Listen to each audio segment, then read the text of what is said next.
बालेनले भन्छ म प्रधानमन्त्री हुन्छु भनिरहेछ, रविले भन्छ म प्रधानमन्त्री, कुलमानले प्रधानमन्त्री, हर्क सम्पाङले प्रधानमन्त्री। कसरी प्रधानमन्त्री हुन्छ?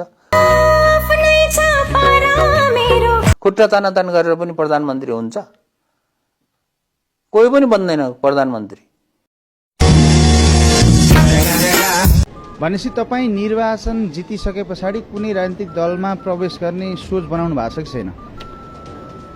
कस्तो छोटो विचार गरिरहेछ के पत्रकारहरूले पत्रकार गर्न नपाएर नजानेर हो कि के हो?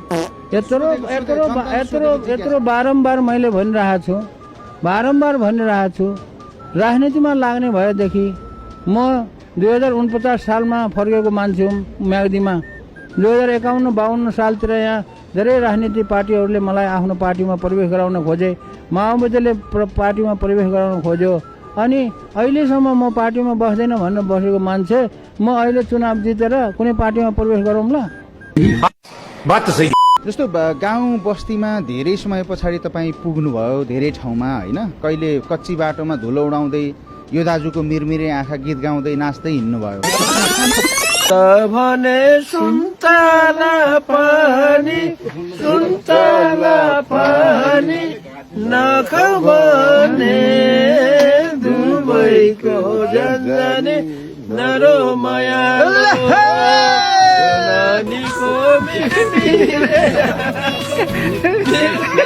त्यो बस्तीमा त्यो गाउँमा खास जनताको प्रपर समस्या चाहिँ के भेट्नुभयो तपाईँले जुन माथि गए पछाडि सुधार्नुहुन्छ?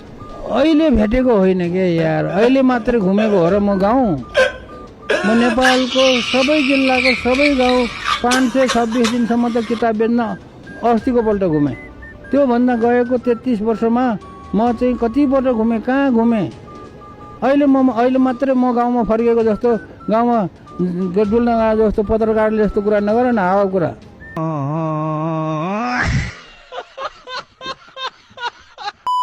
एकदम सिधा सादा हुने पत्रकार हुनुपर्छ, त्यस्तो गरेर काम गर्नुहोस् भनेर मैले पत्रकारहरूलाई भनिरहन्छु। अनि आखिरमा फेरि के हो घुमाउने के गर्ने नहुने कुरा। म जस्तो मान्छेसँग अरूसँग मलाई थाहा छैन, अरूसँग जे जसरी कुरा गर थाहा छैन, तर म जस्तो सोझो मान्छेलाई त्यो घुमाउने फिराउने अनि फसाउने जस्ता कुराहरू पत्रकारले नगरोस् भनेर म भन्न चाहन्छु। कहिले हुन्न त्यो अहिले भर्खरै गर्नु।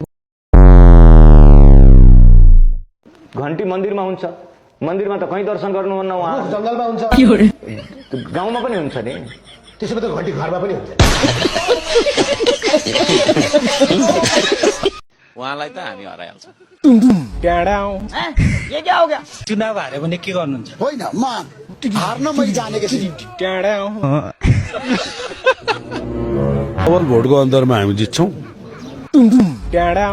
60,000 को आसपास मत सूर्य चिन्हमा खस्छ।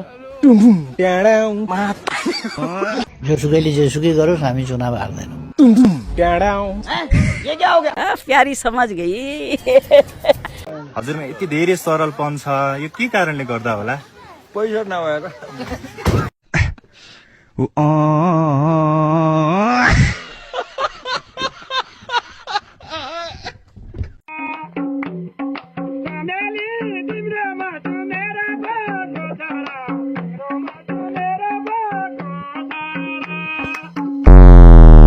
सम्झनाको छाया जहाँकै नि किन लाग्छ मलाई तिम्रै माया।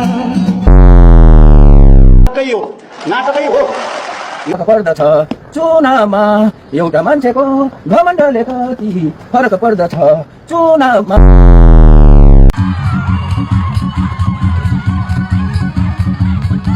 आगे